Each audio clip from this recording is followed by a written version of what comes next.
नमस्कार, मैं हूं प्रेम कुमार। आपका स्वागत है प्रेम से बोलो सत्य बोलो। एनडीए हो या इंडिया, आम जनता को क्या मिला, ये हमेशा से महत्वपूर्ण बात रहेगी और अब भी ये महत्वपूर्ण बात है।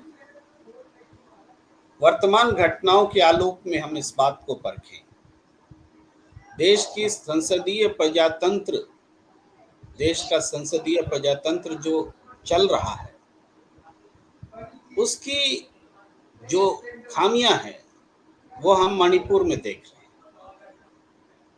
मणिपुर में डबल इंजन की सरकार कोलैप्स कर गई है। धारा 355 लगा है, गृह मंत्री के हाथ में कानून व्यवस्था है, मुख्यमंत्री पहले ही सरेंडर है।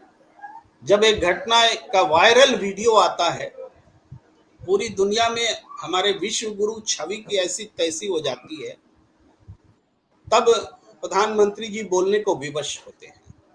जब सुप्रीम कोर्ट ने फटकार लगा दी, तब प्रधानमंत्री जी बोलने को विवश होते हैं। और बोलते भी क्या है? बोलते हैं कि देश की इज्जत तार तार हो रही है। उनको देश की इज्जत की का सम्मान यहाँ का भान यहाँ हुआ है, लेकिन महिला पहलवानों के मामले में भी तो देश की इज्जत तार तार ही हो रही थी।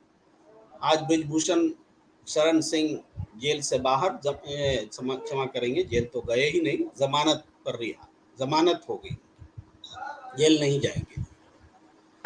और लेकिन मूल बात क्या है कि संवेदना के एक शब्द नरेंद्र मोदी जी के जुबान पर नहीं आया। मणिपुर की जनता के लिए, जो लोग मारे गए, उनके लिए एक शब्द नहीं उनके जुबान पर, और न ही कोई शांति की अपील आज तक आई हमारे प्रधानमंत्री जी की। कभी हमने सुना है क्या हिंदुस्तान में 2.5 महीने से कोई प्रदेश जल रहा हो जातीय हिंसा की आग में, धार्मिक और अल्पसंख्यक, बहुसंख्यक, आदिवासी, गैर आदिवासी की हिंसा की में जल रहा हो, और प्रधानमंत्री जी ने शांति तक की अपील नहीं की, आज तक मारे गए लोगों पर संवेदना प्रकट नहीं की। यहीं से देखिए हमारा लोकतंत्र कहाँ आ खड़ा हुआ, क्यों आ खड़ा हुआ। हम विधायकों और सांसदों पर इतने निर्भर हो गए हैं, सरकार बनाने के लिए हमने उनको इतनी आजादी दे रखी है कि मतदाता मतदान करके भूल जाता है। अब मणिपुर के मैतेई समुदाय के एमएलए से सरकार चलेगी तो उनको नगा कुकी की क्या परवाह होगी, दूसरे समुदायों की क्या परवाह होगी। मत दो वोट, जो वोट देगा, जिसके विधायकों से हम सरकार चला लेंगे, उसके लिए चुप रहेंगे तो क्या दिक्कत। हम क्यों संवेदना प्रकट करें, क्यों अपने वोट का नुकसान करें, क्यों शांति की अपील करें। यह इस हालात में आ गया हमारा लोकतंत्र। आज हम इसी विषय पर चर्चा करेंगे, एनडीए पर भी, इंडिया पर भी। मैं पक्ष और विपक्ष, पूरे राजनीतिक व्यवस्था के बारे में बोल रहा हूं, लेकिन सत्ता में जो है उसकी आलोचना सबसे पहले होती है। मैं वेलकम करता हूं अपने पैनलिस्ट का, हमारे साथ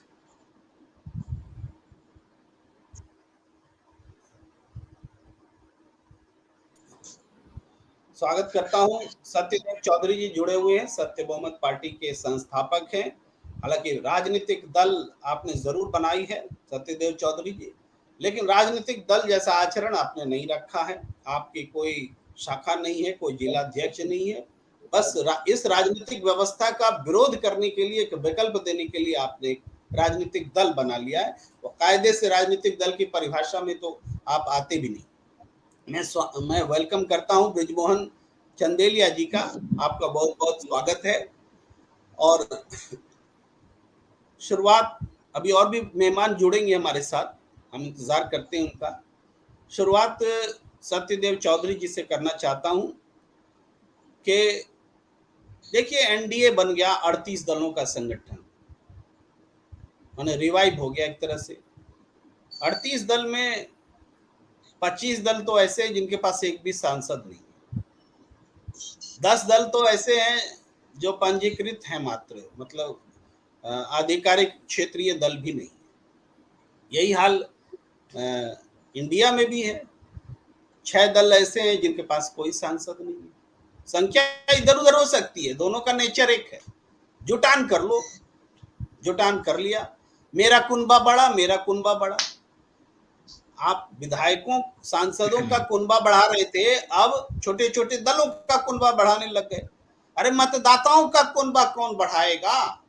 हमारा सवाल यह है। सबसे ज्यादा वोट जिसको मिले उसकी सरकार हो, ये बात बोलने में उस पार्टी को भी डर क्यों लगता है जो दुनिया की सबसे बड़ी पार्टी है, जिनको 37.5% वोट मिले हैं? आप ये बोलने में क्यों डर लगता है कि अगली बार हमें सबसे ज्यादा वोट जिसको मिलना चाहिए उसी की सरकार होनी चाहिए? वो पार्टी भी डरती है, क्योंकि ज्यादा वोट बटोरना ये अधिक बड़ी चुनौती है। सांसदों की खरीद फरोख्त करना, सरकार बनाना और गिराना आसान है। सत्यदेव चौधरी जी, धन्यवाद प्रेम जी। देखिए, ये तो सारी बातें आपने समझाई दी, लेकिन आज जो ये एनडीए और इंडिया की जो आप बात कर रहे हो, सवाल ये नहीं है कि नाम किसी का भी रखा जाए, किसी का भी कुछ भी रखा जाए, वो मतलब नहीं है। मतलब ये है कि समस्या का समाधान कैसे निकले। अब आज के दिन जो मणिपुर के अंदर एक वीडियो वायरल हुआ है, मैंने तो देखा नहीं है उस वीडियो को, और उसके ऊपर देखिएगा भी नहीं सर, देखने लायक नहीं है। हाँ, नहीं, ठीक कह रहे हैं आप कि मैं उसको देखना भी नहीं चाहता। इस तरह का मैं तो शब्दों को भी प्रयोग नहीं करना चाहता ऐसे वीडियोस के बारे में, जिस तरह का जो व्यवहार किया गया है हमारी बहनों के, हमारी बेटियों के प्रति। लेकिन और सुप्रीम कोर्ट ने जो संज्ञान लिया इसके बारे में, उसके प्रति उसका जवाब देने के लिए आज पहले ही दिन संसद के जब ये मानसून सत्र शुरू हुआ तो प्रधानमंत्री जी ने कुछ वक्तव्य देना शुरू किया। तो ये उन्होंने मणिपुर के बारे में कम बोला और उसके साथ साथ राजस्थान और छत्तीसगढ़ की बातें ले आए सामने। अरे भाई, छत्तीसगढ़ और राजस्थान में भी यदि कोई ऐसा अन्याय हुआ है, ऐसा कोई अपराध हुआ है, तो आपको किसने मना किया हुआ है कि वहां पर कार्रवाई मत करिए? वहां पर भी कार्रवाई क्यों नहीं हुई, उसका जिम्मेवार कौन है? अब बात चल रही है मणिपुर की, तो मणिपुर की जिम्मेवारी कौन लेगा? क्या मणिपुर की जिम्मेवारी इसलिए हटा दी जाए कि उसी तरीके के अपराध या उससे कम या बेसी अपराध छत्तीसगढ़ और राजस्थान में भी हुए? ऐसे तो मैंने सुना है कि इसी तरीके के अपराध यूपी में भी हुए हैं। या इतना बड़ा देश है, कहीं ना कहीं कुछ ना कुछ घटनाएं होती रहती हैं। उन सारी घटनाओं का जिम्मेवार एक गृह मंत्रालय या भारत सरकार ही तो होती होगी ना, या उस राज्य की सरकार है तो उस राज्य की सरकार भी कुछ नहीं करेगी, केंद्र सरकार भी कुछ नहीं करेगा और गृह मंत्रालय भी कुछ नहीं करेगा। इसका मतलब तो यही हुआ ना कि जो कमजोर लोग हैं वो पिटते रहेंगे, वो मरते रहेंगे, ऐसे ही अन्याय होता रहेगा उनके ऊपर, अधर्म होता रहेगा। हम एक कैसे समाज के अंदर आ गए, ऐसे समाज की तो हमने कल्पना नहीं करी थी। अगर आप इसको हिंदू ही बोलें तो क्या हिंदू समाज इस तरीके का है जो ऐसे अन्याय करता है, जो ऐसे अपराध करता है? क्या हुआ ये? हमारे देश के हमारे देश के समाज इस तरीके के लोग नहीं हैं। ये कुछ मुट्ठी भर चंद लोग ऐसे हैं जिन्होंने ये आतंक मचा रखा है, और इन आतंकियों को और इन चंद मुट्ठी भर लोगों को, इनको देखिए बदलने का और इनके समाधान करने का तरीका यही है। जो हम बात ये करते हैं कि मतदाताओं के बहुमत से सरकारें बने, ये जो चंद कुछ एमएलए और सांसदों को जोड़ के जो बहुमत बना लिया जाता है, और ये मतदाताओं के बहुमत पर इसलिए नहीं आना चाहते कि इससे जवाबदेही और जिम्मेवारी बढ़ती है नेताओं की। अब मेरे पास तो देखिए ऐसी कोई राजनीतिक शक्ति है नहीं, एक राजनीतिक पार्टी होने के बावजूद भी, नहीं तो मैं इनको समझा देता कि भाई कैसे अपराध होते हैं। ये ऐसे अपराध हो ही नहीं सकते बिना बिना इन सत्ताधारियों के या बिना नेताओं के सह के। ये कोई अपराध नहीं हो सकता ऐसा जिसके जिम्मेवार सिर्फ और सिर्फ ये नेता लोग हैं, जिन्होंने ऐसे जघन्य अपराधों को स्वीकृति दे रखी है और जिसके जिम्मेवार और जवाबदेही ना बनकर और अपना पल्ला झाड़ने की कोशिश करते हैं। अरे भाई, एक जने की गलती है तो गलती दूसरे ने भी ऐसी गलती करी, इसलिए इसको छोड़ दो या इसको माफ कर दो या इसके ऊपर इसकी कार्रवाई मत करो, ये मतलब हुआ ना। तो ये तो देखिए बिल्कुल मैं न्यायप्रिय जी व्यवस्था नहीं है, ये अराजकता है, तानाशाही है और सरासर अन्याय है। प्रेम जी। जी चौधरी साहब, मैं ब्रिजमोहन जी को जोड़ता हूँ डिबेट में। इसी घटना को थोड़ा और एक और तथ्य जोड़ते हुए कि मणिपुर में जो घटना घटी, देखिए घटना तो 4 मई को घट गई थी और सबको पता चल गया था। सबको मतलब पुलिस से दोनों महिलाओं को छीन कर भीड़ ने परेड कराई, नग्न परेड कराई, यौन उत्पीड़न, बलात्कार सब हुआ, पुलिस से छीन कर। तो एक बात तो क्लियर है कि पुलिस को पता थी, दूसरी बात है कि खुफिया विभाग को भी पता थी, और तीसरी बात है कि इतनी बड़ी घटना मुख्यमंत्री को नहीं पता होगी ये मान ही नहीं सकते। और चौथी बात है कि मुख्यमंत्री ने मान लिया कि ऐसी 100 से ज्यादा घटनाएं मणिपुर में हो चुकी, उनका बयान है। जब 100 से ज्यादा घटनाएं ऐसी हो चुकी तो हम एक घटना का वीडियो देख करके ही तो उत्तेजित हो रहे हैं और पूरी दुनिया हम पर थूक रही है।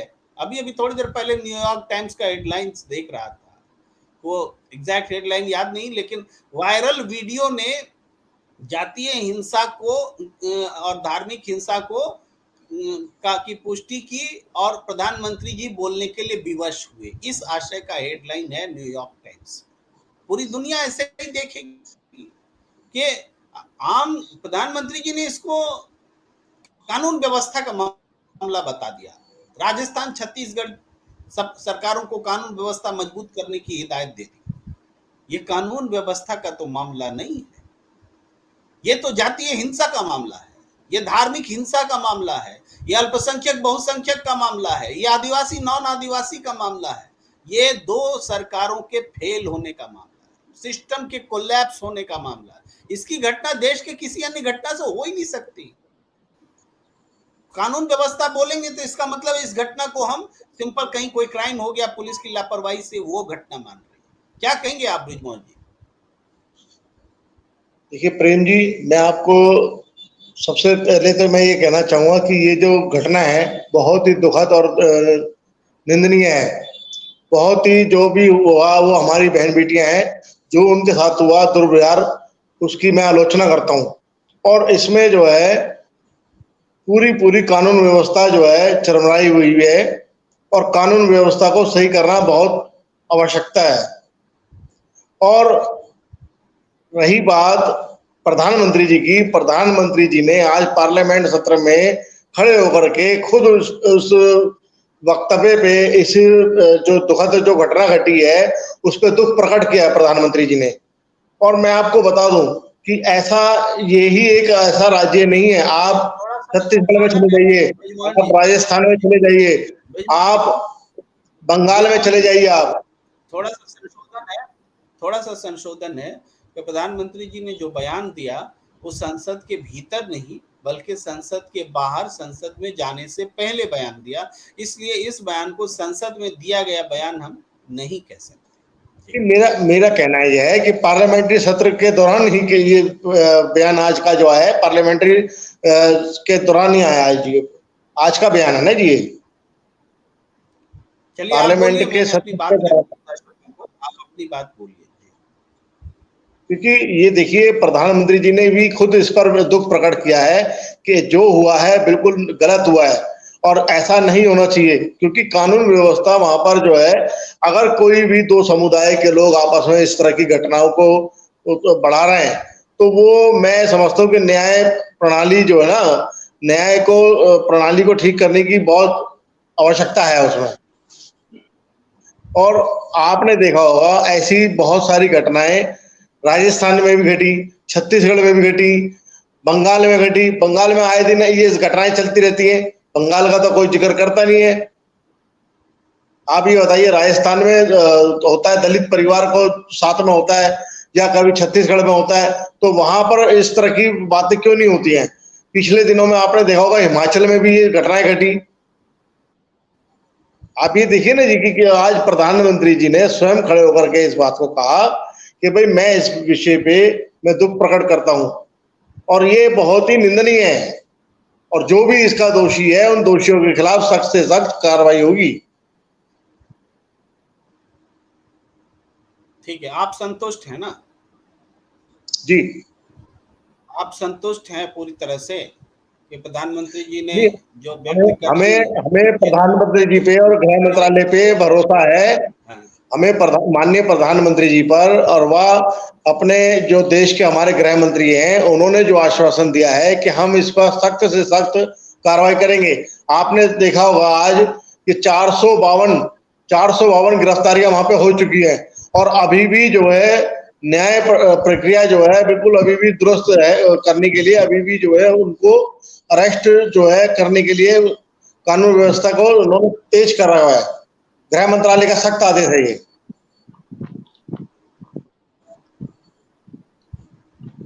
चलिए हम अपने अपने अपने दर्शकों को बता दें कि मणिपुर में लगभग 5,600 मामले हुए हैं इस 2.5 महीने के दौरान जातीय हिंसा शुरू होने के बाद, और हर मामले में नामजद अभियुक्तों की संख्या सैकड़ों में है, लेकिन अरेस्टिंग 6,000 के करीब है, यानी एक से थोड़ा ज्यादा। आप समझ सकते हैं कि हर मामले में सैकड़ों लोग नामजद हैं, लेकिन अरेस्टिंग हर घटना के में एक से थोड़ा ज्यादा है। खुद मुख्यमंत्री मान रहे हैं कि 100 से ज्यादा घटनाएं ऐसी हो चुकी हैं जो वीडियो आया है इस तरह की, जो वीडियो आया है उस तरह की घटना 100 से ज्यादा हो चुकी है, खुद मुख्यमंत्री ने कह दिया। अब कौन सी बात रह जाती है बात कि हम गृह मंत्री पर भरोसा है और प्रधानमंत्री पर भरोसा है? पूरा कानून व्यवस्था तो गृह मंत्री के ही हाथ में है। 355 लगा हुआ है मणिपुर में, राज्य गृह सरकार के मंत्री हाथ में कुछ नहीं है। गृह मंत्री जी ने जी जी पूरी व्यवस्था पे स्वयं नजर रखी हुई है गृह मंत्रालय ने, और वो एक एक वही चीज तो को कह देख रहे रहे हैं हैं, जी। ये नजर रखने, जी जी, नजर रखने के बाद ये सब हो रहा है जो हम बता रहे हैं, या देश देख रहा है। ये कैसी नजर दोषियों है? नजर तो उनकी चुनावों में दोषियों दिखती है, को नजर तो ये दूसरी चीज में अगर दोषियों को दिखती बख्शा नहीं नजर जाएगा। रहती तो ये घटनाएं होती क्या? प्रेम हाँ जी, हाँ, बख्शा नहीं जाता तो ये घटनाएं क्यों होती 100 की संख्या में? मैं आपके चैनल पे मैं बताना चाहता हूं कि गृह मंत्रालय ने मुख्यमंत्री बिल्कुल कह रहे हैं 100 की। सख्त सख्त रवैया अपना लिया है, और उन्होंने कह दिया है कि दोषी कोई भी हो, किसी भी जाति का हो, किसी भी धर्म का हो, किसी को बख्शा नहीं जाएगा। ये घटना बहुत बड़ी निंदनीय घटना है ये। जी ब्रिजमोहन जी, पूरे आदर के साथ आपकी बात भी आ रही है, मैं भी बता रहा हूं कि जुबानी जमा खर्च जो बोलते हैं ना, वो तो हो रहा है कि किसी को बख्शा नहीं जाएगा, लेकिन सबको बख्शा गया है। वही तो कह रहा हूं, आंकड़े क्या कह रहे हैं ये भाई? जितनी जुबानी नहीं है घटनाएं जी। हुई उतने लोग की अरेस्ट हुए। मैं आपको आंकड़े बताता हूँ। 452 गिरफ्तारियां उस पर ऑलरेडी हो चुकी हैं। ये किस दिन हुई है गिरफ्तारी, ये भी बता दीजिए। ये अभी 4 दिन पहले 452 गिरफ्तारियां हो चुकी है। मैं बड़ी 4 जिम्मेदारी से दिन इस बात पहले को कह हुई, सकता हूँ। पहला अभियुक्त कल गिरफ्तार हुआ है इस मामले में ये जो भी 4 दिन वायरल हुआ। पहले 452 गिरफ्तारियां हो चुकी हैं ऑलरेडी। नहीं नहीं, आप बताएं ना, और 4 अभी दिन भी पहले तो होने का और सवाल ही अभी नहीं भी उठता। रेक्टिफाई कीजिए अपने आंकड़े को ब्रिजमोहन जी। अभी अभी इस भी घटना अभी में भी मैं जिसमें आपको दोनों बता दूं, महिलाओं को परेड कराया गया है, दोनों जिन महिलाओं को महिलाओं के परेड साथ ये कराया गया है घटना हुई नंगा है, करके, इस जो मामले वीडियो में वायरल हुई है, खैर देखिए, तू तू उस मैं वीडियो के करने का, माध्यम से तू मैं करने प्रेम का जी, कोई फायदा नहीं है।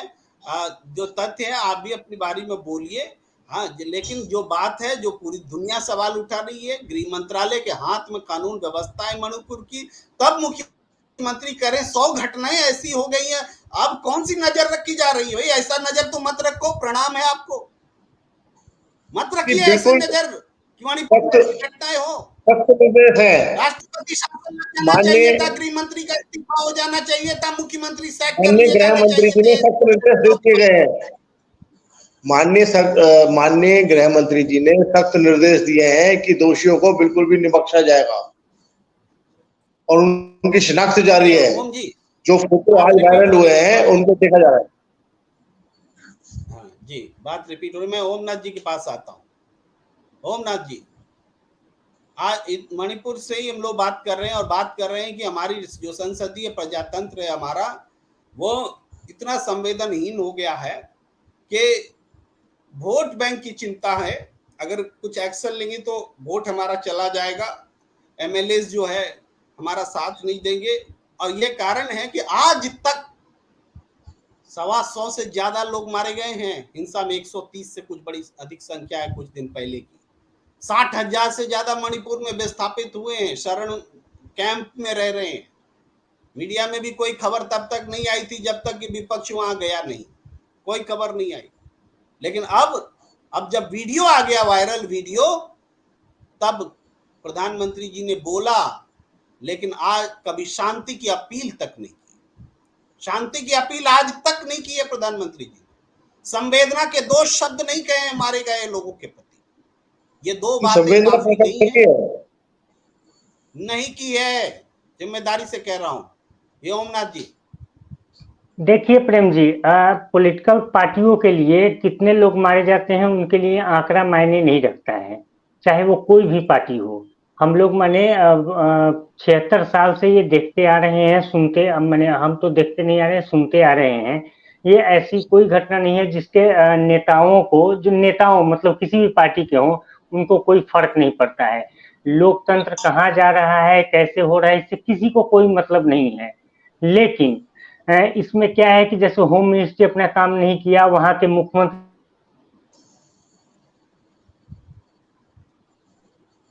आपकी आवाज चली गई ओमनाथ, हमें सुन पा रहे हैं? जी ब्रिजमोहन जी, आप कुछ कहना हेलो चाहते हेलो, थे, तब तक आप कह लें। कट गए थे प्रेम जी, हम कट गए थे, मैंने किसी वो कारण के कारण। ठीक है। हम बोले क्या? हाँ हाँ, कंटिन्यू रखें?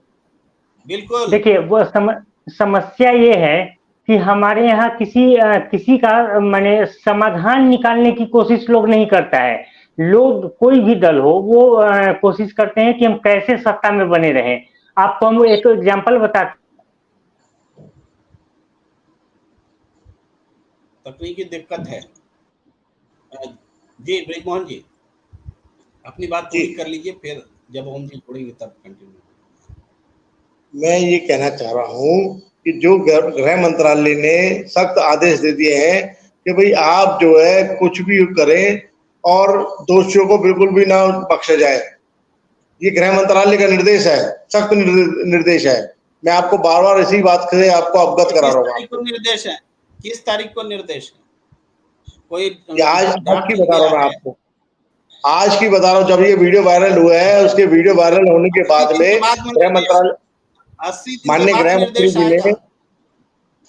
गृह मंत्री जी ने इस पे सख्त निर्देश दिए हैं। और आपको मालूम होगा, पिछले दिनों स्वयं गृह मंत्री जी वहां पर गए थे और वहां का दौरा किया था, मणिपुर का, जब वो दंगे हो रहे थे। मंत्री गए थे, दौरा किया था, एक समिति बनाई थी और उस समिति में जिन को रखा गया, सबने समिति में शामिल होने से मना कर दिया, ये हमें पता है।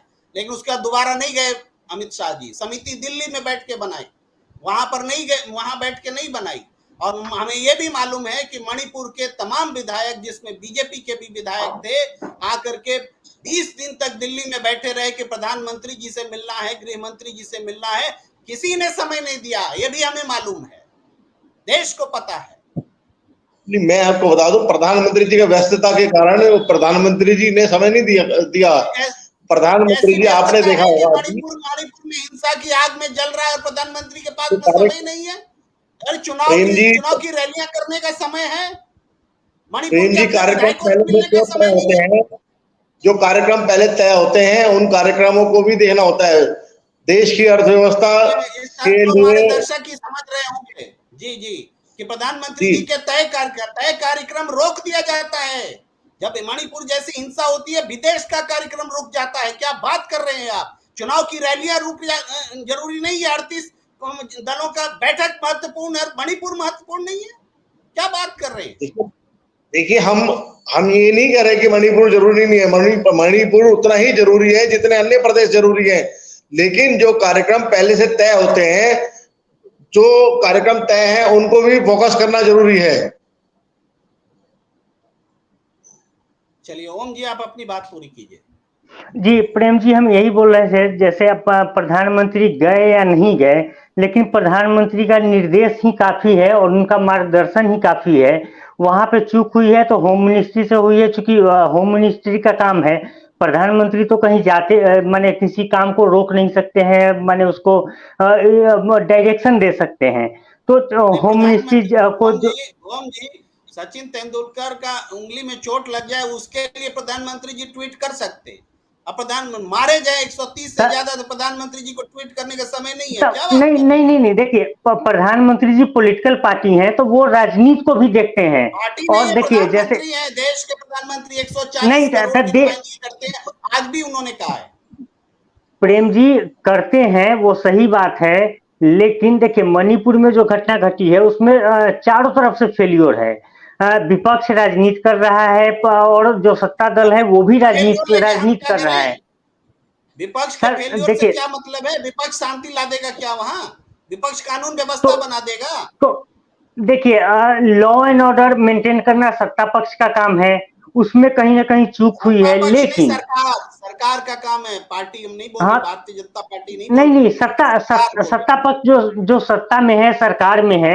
अब वहां पे जाके कोई लॉ एंड ऑर्डर खराब है तो प्रधानमंत्री तो AK-47 लेके नहीं खड़े रहेंगे, वहां पे सेना रहेगी, उसको क्या निर्देश दिया गया है, नहीं निर्देश दिया गया है, जो वहां की पुलिस है, मुख्यमंत्री हैं, वो क्या कर रहे हैं, ये सब तमाम चीजें हैं। लेकिन हम दूसरे तरफ आप लोग का ध्यान आकर्षित करना चाह रहे हैं, क्योंकि देखिए वहां पे ये साफ साफ दिखता है कि किस समुदाय की संख्या ज्यादा है और किसकी कम है, और कौन कौन पीड़ित है और कौन वो शोषण कर रहा है, इसको देखने की जरूरत है। तो वहां पे इसके लिए सत्ता परिवर्तन तो हम लोग बार बार करते हैं, लेकिन सही मायने में जो लोग हैं वहां के, वो किसको चाहते हैं? वहां के लोग तो बोले कि जैसे हेमंत बिश्व शर्मा को वहां मध्यस्थता के लिए रखा गया, इससे भी लोग नाराज थे, क्योंकि मणिपुर का मैटर है तो आप मणिपुर के लोगों को लेके आइए। जो अगर आपको सही मायने में उन लोगों का सॉल्यूशन निकालना था तो 5 विक्टिम पक्ष के रखिए, 5 जो जिन पे आरोप है उनको रखिए, उनमें से बनाइए लोगों के वो क्या चाहते हैं क्या नहीं चाहते हैं। तो आज हमारे देश में जनता क्या चाहती है, इससे नेताओं का फर्क नहीं है। नेता का मतलब है कि गठबंधन चाहे जो पार्टी उनके लिए विधायक जीत के आ रहे हैं, वो अपने अपने इलाके का बताते हैं कि अच्छा ये मैटर चल रहा है तो हमको फायदा होगा, तो चलो चलने दो मैटर, हमको फायदा होगा ठीक है, हमको नुकसान होगा वहां एक्शन हो जाता है। अब देखिए इसी देश में विडंबना ये है कि जिसपे प्रधानमंत्री आरोप लगाते हैं कि ये भ्रष्ट है, उनको 4 दिन बाद सरकार में ले लेते हैं। तो ये तमाम चीजें चलती रहेगी, लेकिन हमारा आपका ये मकसद होना चाहिए कि जनता को जागरूक करें, और सही मायने में जो लोकतंत्र तभी बचेगा जब हम आप चाहे जो भी लोग जनता को जागरूक करके आज सत्य बहुमत की तरफ लेके आइएगा। सच्चे ईमानदार बहुमत, सत्य बहुमत का मतलब कि सच्चा ईमानदार बहुमत, जो जनता द्वारा जो चुने हुए लोग हैं वो क्या निर्णय कर रहे हैं उस पर डिपेंड करेगा। लेकिन यहाँ पे वो हो नहीं रहा है कि आप बताइए जो कमेटी बनाई गई है उसमें वहां के लोकल नेता है, विधायक है, नहीं है। क्लैरिफिकेशन ले लेते हैं सत्यदेव चौधरी जी के पास। ओमनाथ जी, आप जो सत्य बिल्कुल बहुमत के बारे में बोल रहे हैं थोड़ा सा स्पष्टता ले लेते हैं सत्यदेव चौधरी जी से। जी चौधरी साहब, वो जो सत्य बहुमत की बात आप अक्सर करते हैं कि जनता जिसको सबसे ज्यादा वोट दे उसकी सरकार बने, वो सत्य बहुमत है, क्योंकि हमारे देश में बहुमत आज तक परिभाषित ही नहीं हुआ, संविधान में भी परिभाषित नहीं है। परंपरा के आधार पर राष्ट्रपति तो अपने विवेक से चाहे तो बृजमोहन जी को भी प्रधानमंत्री नियुक्त कर सकते हैं। अब बृजमोहन जी 6 महीना बाद सांसद बनेंगे कि नहीं बनेंगे वो उनके ऊपर, 6 महीना तो बना ही सकते हैं राष्ट्रपति जी, ये हमारे यहाँ है। तो इस पर रोशनी डालिए चौधरी साहब। नहीं 6 महीने के बाद तो बृजमोहन जी पक्का प्रधानमंत्री ही बने रहेंगे, क्योंकि 6 महीने का तो इतना पर्याप्त समय होता है कि वो जितने भी सांसद या विधायक सांसद जो इधर उधर गए हुए हैं ना, वो सब बृजमोहन जी के छत्र छाया में आ जाएंगे वो तो। अब देखिए मणिपुर की हम बात कर रहे थे, मणिपुर के अंदर 4 मई की घटना है ये, और ये जितने भी सैकड़ों वारदात जो हुई हैं, ये भी मेरे ख्याल से उसके आसपास या पूरे 2-2.5 महीने में हुई होंगी। और जब पुलिस को मालूम था तो ये हम कैसे मान लें कि गृह मंत्रालय को मालूम नहीं था या उनके मुख्यमंत्री को मालूम नहीं था? और 4 मई की घटना का जो सख्त से सख्त कार्रवाई होगी वो 20 जुलाई को होगी। और फिर आप कहेंगे जी कि हम विश्व गुरु हैं। अरे भाई, ऐसा कौन सा पहले से निर्धारित कार्यक्रम है जो मणिपुर से भी ज्यादा जरूरी था? और अगर मणिपुर से ज्यादा जरूरी था भी तो हवाई जहाज में बैठे बैठे या होटल में बैठे बैठे या कहीं भी जा रहे हैं आप, तो वहां से कोई बात बोल सकते हैं, उसके बारे में कोई निर्देशन दे सकते हैं अपने मंत्रालयों को, अपने विभाग को। मैंने आपके एक किसी डिबेट के अंदर पहले भी बताया था कि चाइना से यही हमारे प्रधानमंत्री जी के साथ में वो जिनपिंग आए थे यहाँ पर, गुजरात के अंदर झूला झूल रहे थे उनके साथ में। उनको कोई एक ऐसा मैसेज मिला और उसके बाद में उनको 2-3 दिन तक और रहना था भारत के अंदर। कुछ समय तक तो रहना ही था, मुझे पक्का नहीं पता 2 दिन थे 3 दिन थे, लेकिन वो तुरंत वहां से उसी समय अपने देश के अंदर रवाना हो गए। तो वो भी तो अपने देश के राजनेता हैं। तो हम लोगों ने इस बात को इतना आसानी से ले लिया, और जब हमने देखिए भ्रष्टाचार को स्वीकार कर लिया, आज भ्रष्टाचार करना राजनीति के अंदर या सरकारी व्यवस्था के अंदर, इसकी तो कोई परवाह नहीं है लोगों को। भ्रष्टाचार कितना भी हो जाए, जैसे अभी ओमनाथ जी कह रहे थे महाराष्ट्र के अंदर जिन लोगों को भ्रष्टाचारी बता रहे थे उनको अपनी सरकार में शामिल कर लिया 3 दिन के बाद में। तो भ्रष्टाचार तो आज के दिन बिल्कुल साधारण से साधारण बात हो गई, जैसे ये कोई बात ही नहीं है। और उसके बाद में भ्रष्टाचार के बाद में जैसे अपराध भी हो गया तो हो गया, छोटा मोटा अपराध हो गया तो हो गया, अब ये ऐसे जघन्य अपराध भी हो गए तो हो गए। आदत पड़ जाएगी लोगों को इस ऐसे अपराधों को देखने की, सुनने की, तो कार्रवाई करने वाला कोई नहीं है। और मैं इस राजनीतिक व्यवस्था के ऊपर रोशनी यही डालना चाहता हूं कि जो भी हमारी ये सांसदों के बहुमत से सरकार बनाने की राजनीति है, ये भ्रष्ट से भी भ्रष्ट, अपराधियों से भी अपराधियों को समर्पण करने की, उनको संरक्षण देने की और भ्रष्टाचारियों को संरक्षण देने की राजनीति है। इसका समाधान इसके जब तक हम ये सांसदों के बहुमत से सरकार बनाते रहेंगे, आप आने वाले समय में देखना भ्रष्टाचार भी बढ़ेगा, अपराध भी बढ़ेगा, और ऐसे जघन्य अपराधों को आप रोक ही नहीं सकते। कल को आपके अड़ोस पड़ोस में भी, आपके राज्य में भी, आपके देश में भी, आपके इधर उधर आपके क्षेत्र में भी अगर ये अपराध होंगे तो आप कुछ नहीं कर पाएंगे। और कोई किसी से भी आप ये इसकी आशा मत करना कि कोई बचाने वाला मिलेगा। हम तो एक ऐसी व्यवस्था की तरफ बढ़ रहे हैं। अगर आज जो जितने भी लोग हम यहाँ बैठे हैं जो चर्चा कर रहे हैं, आपके उदाहरण में एक उदाहरण जोड़ता हूँ चौधरी साहब जी, कि अभी 1 हफ्ता के भीतर की घटना है कि अभी कांवड़ का मौसम है, तो भारतीय जनता पार्टी के एक नेता जो संघ के भी नेता हैं, प्रताप जी, वो जा रहे थे गाड़ी से, एक जगह वो गाड़ी में ही बैठ के खाते हुए जा रहे थे, उनकी गाड़ी से कांवड़िए की हल्की सी बस टच भर हो गया, किसी की मौत घायल वाली बात नहीं थी, लेकिन कांवड़ियों ने उनको घसीट करके बहुत मार मारा, बहुत बेइज्जत किया, और ये बोलते रहे कि हम बीजेपी के नेता हैं, हम संघ के नेता हैं।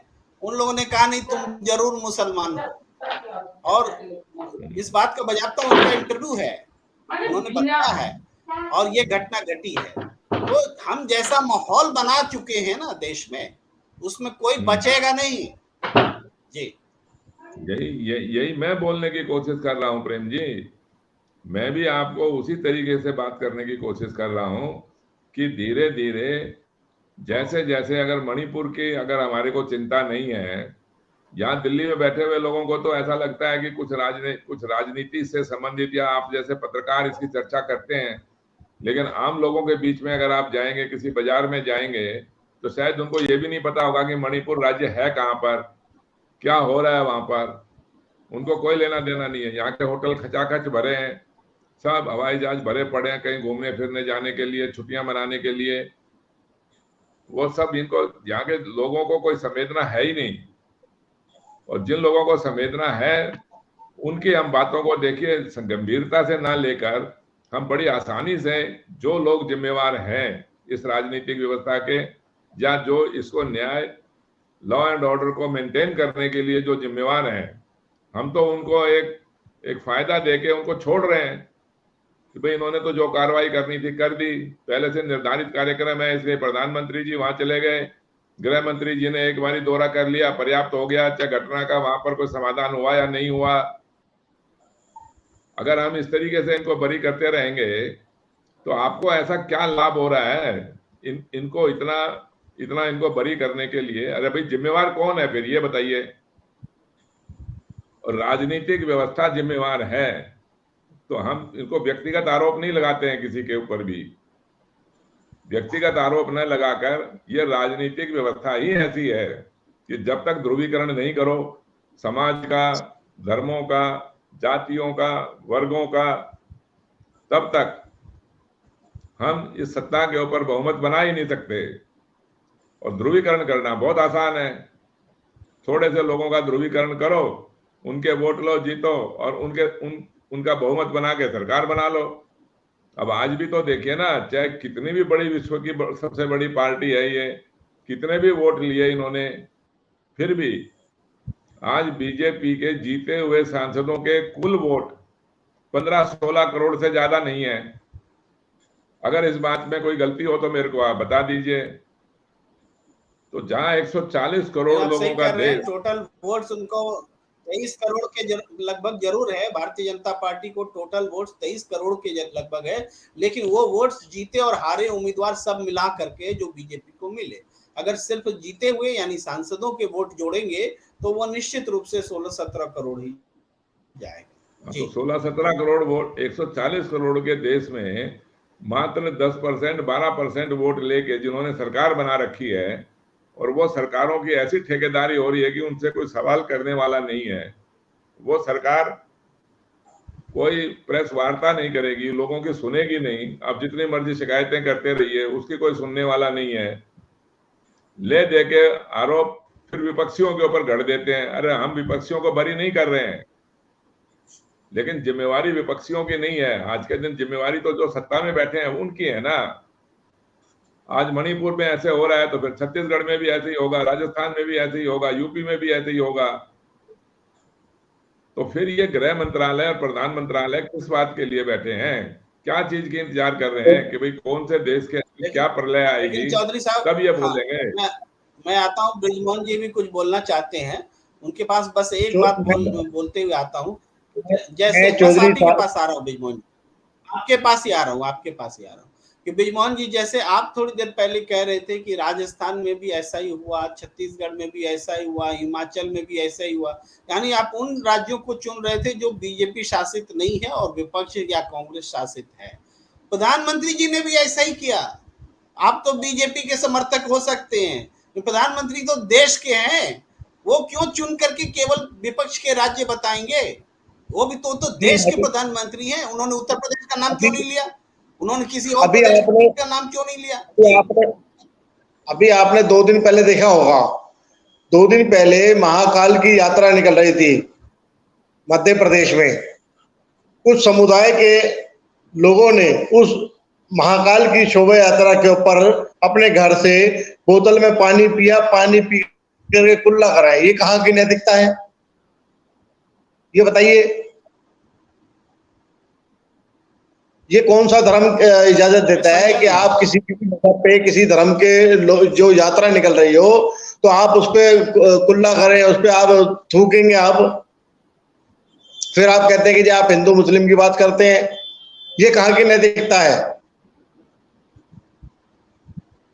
देखिए, आप जो कह रहे हैं ये उदाहरण आपका अगर देखा हुआ हो तो हम मान लेंगे कैसा हुआ और गलत है, लेकिन आपने किसी हुआ है के आधार पर बोला तो हम इसको नहीं मानते, इसको खारिज करते हैं। बहुत सारे आपने अनुभव किया है तो हम मानेंगे और ऐसा करना गलत है, लेकिन अगर कोई वीडियो के आधार पर आप बोल रहे हैं तो हम उस वीडियो को नहीं मानते बिना सत्यापन के। मैं वीडियो के आधार पर नहीं कर रहा, मैं वीडियो के आधार पर नहीं कर रहा, मैं वहां पे ये घटना घटी है और वहां पर उस घटना के घटने के बाद में लोगों के अंदर आक्रोश था। उस आक्रोश को शांत करना जरूरी था।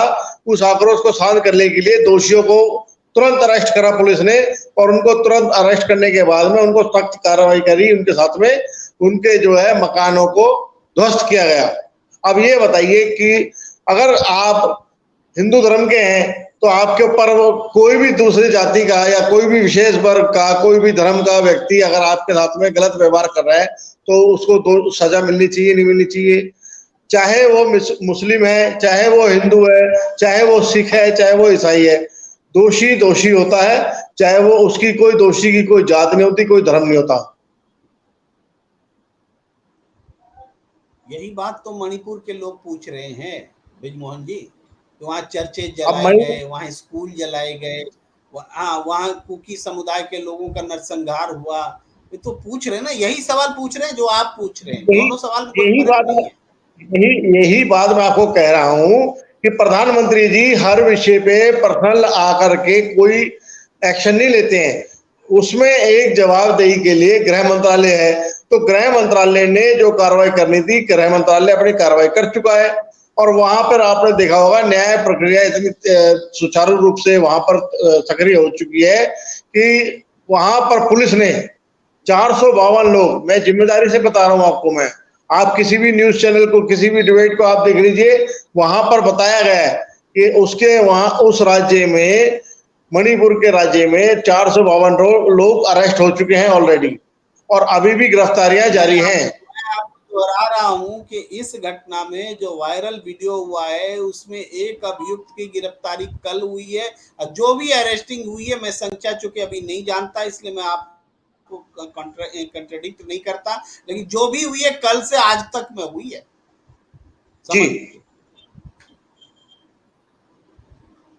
जी अपनी बात जारी रखिए। देखिए कार्रवाई चाहे आज हुई हो, मेरा कहना यह है कि कार्रवाई जो है हो रही है और दोषियों को बख्शा नहीं जाएगा बिल्कुल भी।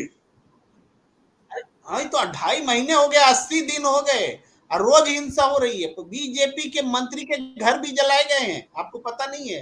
बीजेपी के एमएलए के भी घर फूके गए हैं, पता नहीं हम है? बता रहे हैं ना आपको, लेकिन कुछ मैं वही बात कह रहा हूं कि चाहे कोई भी हो, कोई भी किसी भी का भी जो नुकसान हानि पहुंचाने की कोशिश कर रहा है, कानून व्यवस्था सबके लिए बराबर है।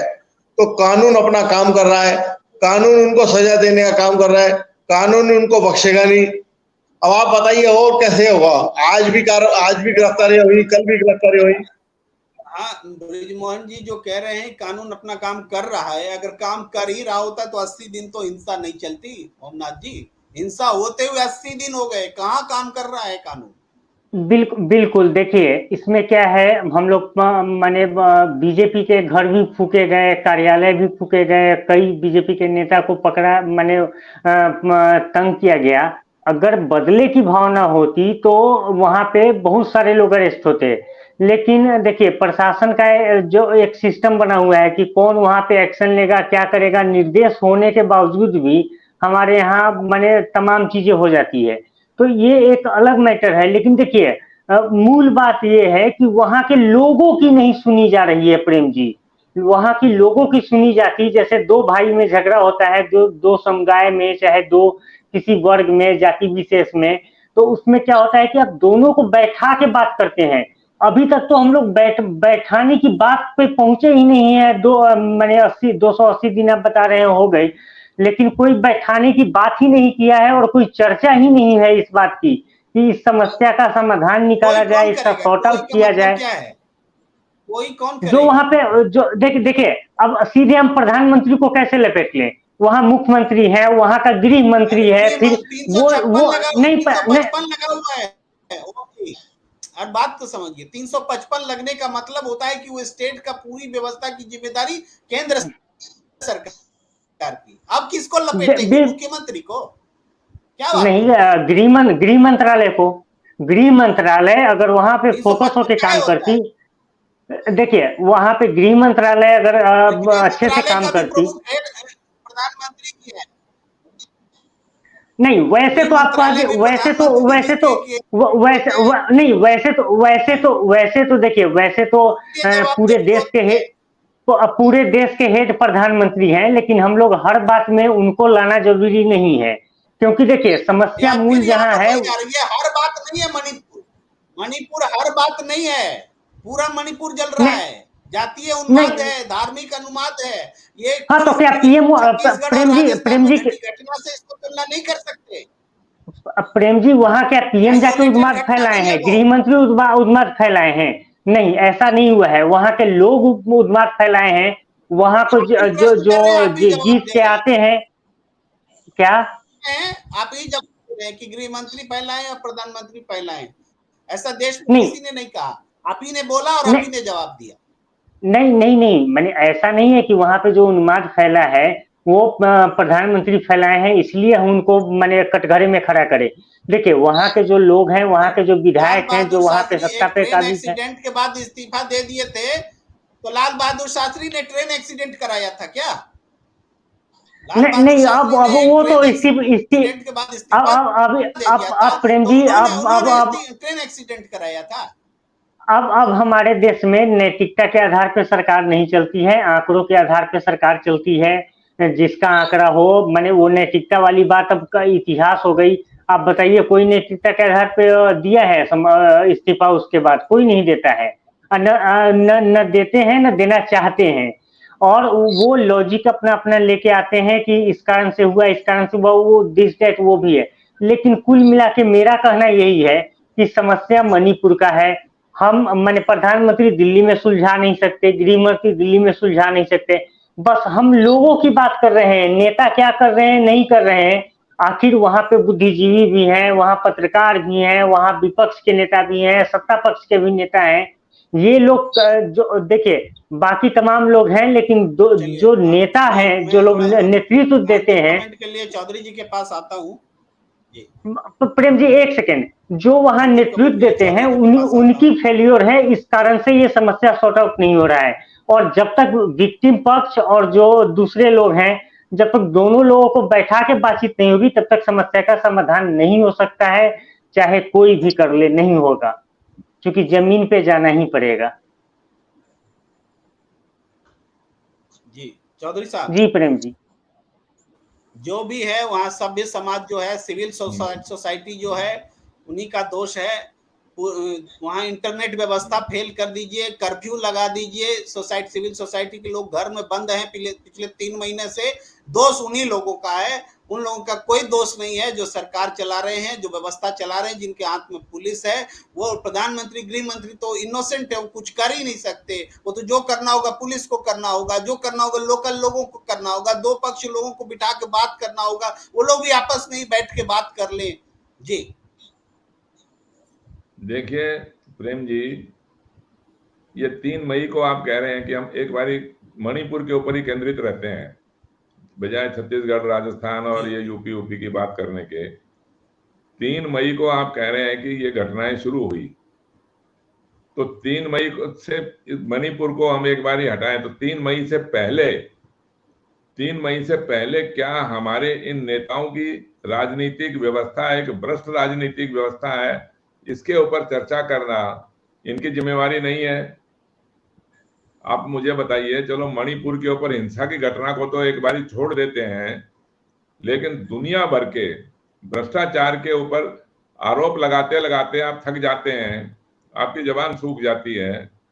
तो उस भ्रष्टाचार क्यों हो रहा है इसके ऊपर, इसकी राजनीतिक व्यवस्था के ऊपर चिंतन करना, क्या इन आज के दिन जो सत्ता के ऊपर जो नेता लोग बैठे हुए हैं, गृह मंत्रालय या प्रधान मंत्रालय या जो भी नेता लोग हैं, क्या इनकी जिम्मेवारी नहीं है कि भाई कम से कम आगे से भ्रष्टाचार ना हो? क्या इनको ये समझ में नहीं आ रहा है कि भाई हमारी राजनीतिक व्यवस्था ही ऐसी है जो भ्रष्टाचार को जन्म देती है? जब आप भ्रष्टाचारियों को, अपराधियों को टिकट देके उनको चुनाव लड़वाओगे, उनके समर्थन में भाषण देके उनको जितवाओगे, फिर उनके समर्थन से सरकार बनाओगे, इसकी रोकथाम करने की जिम्मेवारी किसकी है? क्या इसकी जिम्मेवारी भी हम मतदाताओं की है, जो टैक्स भी दें, वोट भी दें? इन नेताओं की कोई जिम्मेवारी नहीं है। आप मुझे बताइए ना, 70 साल से हम इस भ्रष्ट राजनीतिक व्यवस्था में जी रहे हैं, इसके ऊपर कौन से नेता ने चिंतन किया? जो आज के दिन सत्ता में बैठे हुए हैं 10 साल से, इनके ऊपर तो ज्यादा जिम्मेवारी थी ना, जो व्यवस्था परिवर्तन करने के लिए आए थे, ये देश को बदलने के लिए आए थे। क्या किया फिर इस साल के अंदर? कौन सी राजनीतिक व्यवस्था ऐसी ठीक कर दी जो भविष्य के अंदर ऐसा काम नहीं होगा? चलो मणिपुर में तो जितने भी लोग मरे, जितनी भी हिंसा हुई, अपने आप कुछ टाइम के बाद में थका जाएंगे और 100, 200, 500 आदमी मर जाएंगे और जितने भी अपराध होने हो जाएंगे, फिर अपने आप थक के ठीक हो जाएगा। लेकिन भविष्य में ये काम कहीं किसी राज्य में भी नहीं होगा, इसकी जिम्मेवारी कौन लेगा? ये देखिए, जबरदस्ती आप इनको, इस राजनीतिक व्यवस्था को या इन नेताओं को ऐसे इनको छोड़ देना, मुझे नहीं लगता कि हम समाधान की तरफ जा रहे हैं। हम फिर इसका मतलब हम खुद स्वयं भी कहीं ना कहीं, जब इसी राजनीतिक व्यवस्था को वोट देते हैं हम लोग, वोट तो हमने भी दिए है ना, हमने भी तो इस राजनीतिक व्यवस्था को वोट दिए हैं। हमने भी नहीं समझा कि हमारी राजनीतिक व्यवस्था क्या है जिसके कारण भ्रष्टाचार होता है, अपराध होता है। हम इसकी जिम्मेवारी कौन लेगा? मैं तो देखिए कि ये भविष्य में ऐसा ना हो, समाधान चाहिए हमारे को।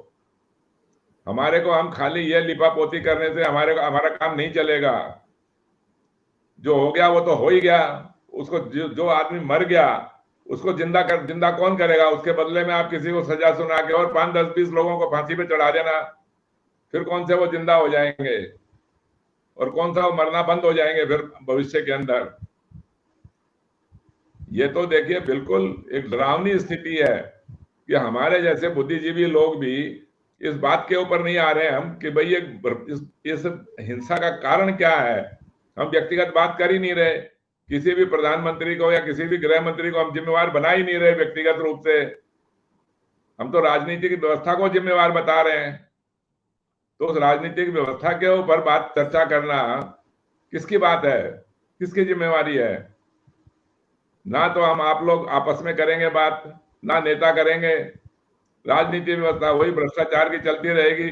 फिर 2024 के अंदर इन्हीं भ्रष्टाचारियों को, इन्हीं अपराधियों को टिकट देते रहोगे, इन्हीं को संरक्षण देते रहोगे और फिर हम ये प्रतीक्षा करेंगे कि भाई संसद के अंदर पता नहीं कितने ऐसे कानून बन जाएंगे जिसकी वजह से ये अपराध रुक जाएगा।